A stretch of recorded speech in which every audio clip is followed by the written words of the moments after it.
Guys now start और next video lecture. अब इस वीडियो लेक्चर्स के माध्यम से कुछ बात करने जा रहे हैं। एक बड़ी इम्पॉर्टेंट बात कि अभी तक आपने हमारे चैनल को सब्सक्राइब नहीं किया है तो प्लीज़ इसको सब्सक्राइब करें और इस वीडियो लेक्चर्स को ज़्यादा से ज़्यादा जो है शेयर करें। क्या हम बात करने जा रहे हैं, इम्पॉर्टेंट बात क्या है कि इस बार जो रिज़ल्ट हमारा CSIR नेट का था, जो था जैसे था हो गया। अब उस पर रोने धोने से कुछ होने नहीं जा रहा है। बहुत सारी बातें हो रही थी कि वो JRF की सीट, LAS की सीट बढ़ेगी, क्या होगी, और आप सब लोगों ने देखा कि वो कुछ नहीं हुआ। CSIR वालों ने नहीं माना, अपना जो बातें थी नहीं बढ़ने वाली तो नहीं बढ़ी, वो चीज़ हो गई। खैर, जहाँ हमारा अपना बस नहीं है वहाँ हम कुछ नहीं कर सकते हैं, और बिना मतलब किसी कैंपेन का मतलब भी नहीं है। अब आप सीधे जो है ना दिसंबर 2023 की तैयारी के लिए लग जाइए। तो हम यहाँ कहने क्या जा रहे हैं, बताने क्या जा रहे हैं। सबसे पहली हम जो ये बात करने जा रहे हैं उन बच्चों के लिए बेसिकली जो भले ही 50-60 नंबर पाए हों या जिनका 7, 8 और 9, 10 से JRF रुक जा रहा है, राइट। LAS के लिए तो कोई फाइट नहीं करता, बहुत कम लोग हैं भाई जो एज जिनका बांड हो गया है वही लोग करते हैं। बाकी सब लोगों का प्रयास रहता है कि हम JRF निकाल लें, और जंग असली JRF के लिए होती है। तो हमारा जो मेन जो मोटो है, जो हम अपनी बात अब करने जा रहे हैं, कुछ सम इफेक्टिव टिप्स की जो बात करने जा रहे हैं कि 2023 हमें JRF लेके आना है। हम किस स्ट्रेटजी पे काम करें कि हमें 2023 में JRF मिले ही मिले। तो उसके लिए हम कुछ इफेक्टिव टूल्स की बात करने जा रहे हैं, कुछ सम आइडिया की बात करने जा रहे हैं, कुछ स्ट्रेटजी की बात करने जा रहे हैं। अगर इस स्ट्रेटजी पे आप वर्क करते हैं तो डेफिनेटली दिसंबर 2023 खाली नहीं जाएगा, आपका JRF होगा। देखिए, ये तो आप मान के चलिए कि जनरल के लिए जो JRF है वो 100+ होना चाहिए। EWS और OBC को हमने नियर अबाउट एक रखा है, 2-3 नंबर का वेरिएशन, इससे बड़ा कोई बहुत गैपिंग वेरिएशन नहीं आता है। तो जो EWS या OBC कैंडिडेट हैं वो 90+ मान के चलें। अगर JRF उनको लाना है तो अपने दिमाग में बैठा लें कि उनको 90+ पे ही गेम खेलनी है। SC का है तो 70+, ST है तो 60+, और PWD का अगर है तो 52+ का। उसी तरीके से LAS की अगर बात है तो फिर ये 95+ आप मान के चलें, 85+, 65+, 55+, और 50 तो बाउंड्री है, इसके नीचे तो हो ही नहीं सकता PWD का।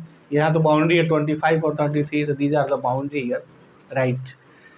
हम अब यहाँ इफेक्टिव टूल्स की बात करने जा रहे हैं कि क्या करें कि जिन लोगों का JRF 9-10 नंबर से रुक जा रहा है, तो एक्चुअल में उनका LAS तो क्लियर हो जा रहा है बट JRF नहीं हो रहा है, या बहुत बच्चों का LAS भी नहीं हो रहा है। वो लोग क्या करें?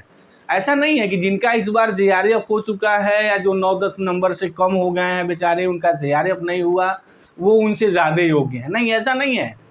आप में और उनमें कुछ भी अंतर नहीं है। बस ये आपको आत्मसात करना होगा कि ये दिल में बैठाना होगा। देखिए, एक सबसे बड़ी बात है ना, खुश रहना। अगर आप खुश नहीं है तो आप कुछ नहीं कर सकते हैं।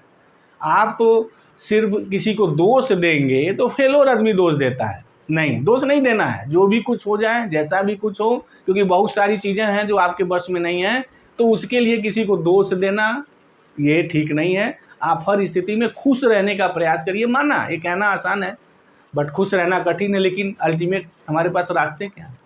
मातम तो मनाएंगे नहीं, खुश तो रहना ही पड़ेगा। और जब आप खुश रहते हैं ना, तो जो कंसेप्ट आपके दिमाग में नहीं जाते हैं वो कंसेप्ट भी इजीली समझ में आ जाते हैं। एक खुश रहने का एक जो बहुत बड़ा जो साइकोलॉजिकल जो फैक्ट है वो ये है कि अगर आप खुश हैं, अगर आप खुश होकर के कोई काम कर रहे हैं और आप कोई काम गुस्से में कर रहे हैं, नाखुशी में कोई काम कर रहे हैं, तो उस दोनों काम में जो डिफरेंस है ना, वो डिफरेंस मतलब पॉजिटिव और निगेटिव का एक बहुत बड़ा गैप खड़ा होता है। पॉजिटिव है तो बहुत बड़ी चीज़ है, निगेटिव है तो उसी रूप में बहुत बड़ी चीज़ है। मतलब अगर आप खुश हैं तो पॉजिटिव की ओर आप बढ़ रहे हैं, अगर आप खुश नहीं हैं तो निगेटिव की ओर बढ़ रहे हैं। कहने का मतलब क्या है कि रिजल्ट आपका निगेटिव हो जाता है।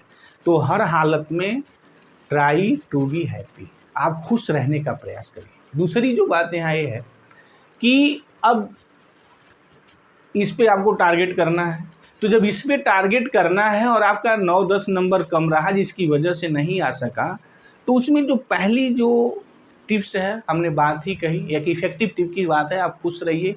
दूसरी बात ये है कि जो देखा गया है कि जनरल जो हमारे बच्चे जेआरएफ निकले हैं, अगर उनका हम आकलन करें, जनरली जो चीज़ें आती हैं, वो जेआरएफ लाने वाला बच्चा पार्ट ए का जो क्वेश्चन है वो कम से कम 15 और 20 नंबर के बीच में रहता है।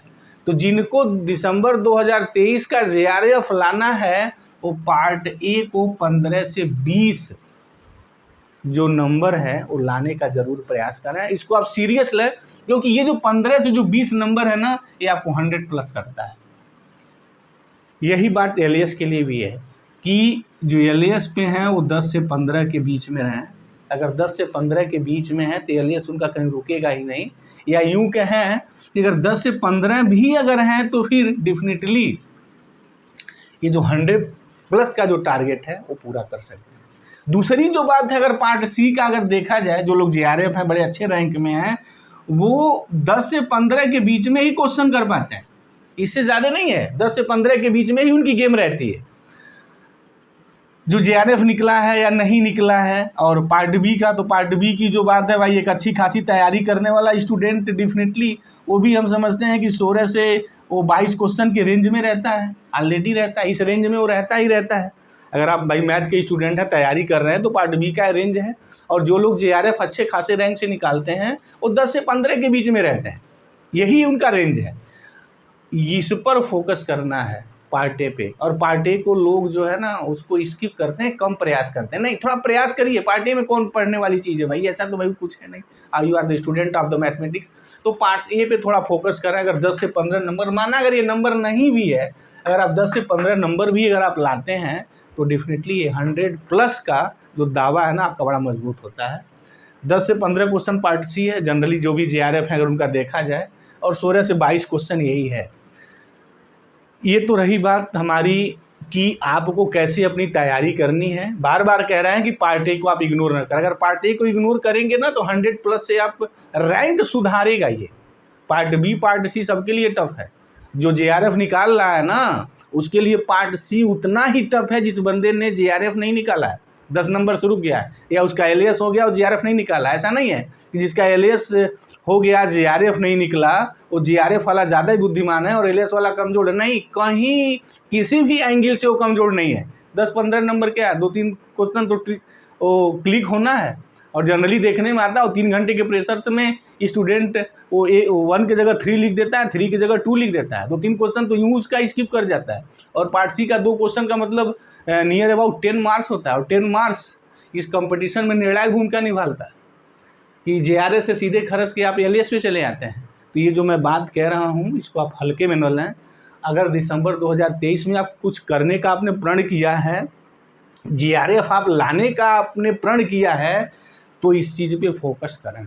आप देखें, एक वो हमारी अगर बात में अगर दम नहीं है, आपको लगता है कि नहीं सर ऐसे बोल रहे हैं, तो नहीं, आप जितने भी जेआरएफ निकले हैं अगर उनकी आप स्कोर कार्ड अगर आपको देखने को मिल जाए, जनरली तो हमें तो ये सब पता है, बहुत लोगों का हमने देखा है, तो पार्ट ए पर उनका जो नंबर है ना 10 से 15 नंबर जरूर है। किसी किसी का तो 15 से 20 है, यानी पार्ट ए पे वो फोकस किए हैं। अब ये देखिए अगर 10 से 15 के बीच में है तो फिर 100 प्लस करना जो है ना आपके लिए आसान हो जाएगा। पार्ट बी और पार्ट सी को सॉल्व करना, 100% सही करना, मान लीजिए पार्ट बी में ठीक है, हालांकि बहुत स्टूडेंट से पार्ट बी में भी गलती होती है, और पार्ट सी के क्वेश्चंस को यूं इजी वे में टैकल करना किसी के लिए इतना आसान नहीं है। हाँ, पार्ट ए को इजी वे में टैकल करना सबके लिए इजी है, लेकिन पार्ट सी को इजी वे में टैकल करना, चाहे वो बंदा जेआरएफ क्वालिफाई किया है नहीं किया है, सबको एक समान दर्द भोगना पड़ता है। तो तपिए आप, इसके लिए थोड़ा तपिए, ठीक है। जितना आप तपेंगे ना, आप समझिए कि जेआरएफ अच्छे ढंग से आप क्लियर करेंगे, इसमें कोई डाउट नहीं है। और दूसरी जो तीसरी हमारी जो इफेक्टिव टिप्स है वो ये है कि ये व्यर्थ की जो थ्योरी है ना और किताबों का बोझ आप कम करिए। डेफिनेटली सर जी, आप जितने कम से कम बुक पढ़ेंगे आप उतने फ़ायदे में रहेंगे। हमारे कहने का ये मतलब नहीं कि आप बुक मत पढ़िए, भाई बुक ही नहीं पढ़ेंगे कोई कंसेप्ट ही क्रिएट होगा, वो बात नहीं कहना है। जो इस स्तर की बंदा तैयारी किया है, जो 2-3 बार एग्ज़ाम दिया है, कुछ नंबर उसका जेआरएफ रुका है, मैं उसकी बात कर रहा हूँ। उनके लिए है ना क्वेश्चंस को सॉल्व करें, डेफिनेटली ज़्यादा से ज़्यादा क्वेश्चन, अब क्वेश्चन कौन सॉल्व करने हैं? जैसे किसी सेट का है, किसी नेट का है, डिफरेंट स्टेट के सेट के हुए हैं, वो उसको आप मैथमेटिक्स का उठाइए, आई टी एग्जाम का वो उठाइए, गेट का है उसको उठाइए, मत देखिए कि वो नेट का है। नहीं, किसी भी कॉम्पिटिशन का मैथमेटिक्स का हायर लेवल का मिलता है, डेफिनेटली उस क्वेश्चन को आपको सॉल्व करने का प्रयास करिए, क्योंकि अगली बार 2023 जो दिसंबर में एग्जाम होने जा रहा है, अगेन नेट वाला वो अलग क्वेश्चन बनाएगा, अलग तरीके से क्वेश्चंस की फ्रेमवर्किंग करेगा। तो क्वेश्चन पे आपकी पकड़ मजबूत हो, आप क्वेश्चन को ज़्यादा से ज़्यादा सॉल्व करिए, प्रयास करिए कैसे होगा। और जो लास्ट बात है वो ये ना कि आप जैसे ऑप्शंस यहाँ 1 2 3 4 दिए हैं, तो ऑप्शंस को आप बड़ा सीरियसली वॉच करिए और देखिए कि ये CSIR वाले या जो क्वेश्चन जिन्होंने पेपर सेट किया है ना, वो एक्चुअल में बदमाशी कहाँ पे कर रहे हैं। क्योंकि ऑप्शन में बहुत भयानक गेम खेली जाती है। अक्सर जब मैं क्वेश्चन लगाता हूँ तो क्वेश्चन के दौरान ये बातें कहता हूँ, देखिए ऑप्शन 2 और ऑप्शन 4 में किस तरीके से बदमाशी की गई है। इससे टफ क्वेश्चन बनाया जा सकता था, लेकिन क्वेश्चन ईजी किया गया। अब बच्चा इस ऑप्शन में घूमने लगता है कि ये सही है, दोनों सही हो सकता है। तो ये प्रॉब्लम एक कॉमन प्रॉब्लम है। तो प्रॉब्लम कब मिनिमाइज होगी? जब ज़्यादा से ज़्यादा आप क्वेश्चंस खुद लगाएंगे, और जब खुद लगाएंगे तो उसकी बदमाशी को समझेंगे, कैसे यहाँ बदमाशी हो रही है, अगली बार भी ऐसी बदमाशी होगी, तो उससे मुझसे बचना है। तो अगर आपने बदमाशी समझ लिया तो एक मतलब आप लाइन आगे हो गए, और पार्टी पर अगर आपने पकड़ बना ली ना, तो फिर ये जो है मंजिल आपसे दूर नहीं है। और जो इस स्तर की तैयारी करता है उसके लिए तो वही है कि इस कदर जला हूँ मशक्क़त की धूप में कि अब कोई भी मौसम हो पसीना नहीं आता। तो वही खपना तो पड़ेगा, और खपना जो है ना बुक के पीछे नहीं, क्वेश्चन के पीछे पड़ेगा। अब लगाइए क्वेश्चन कैसे, अब क्या मतलब है भाई, जो भी क्वेश्चन मिले कंपटीशन का सारे लगाइए। जितने ज़्यादा से ज़्यादा आप कंपटीशन के क्वेश्चंस लगाएंगे, उतने ज़्यादा इसके आप करीब पहुँचेंगे। तो थैंक यू गाइस, जय हिंद।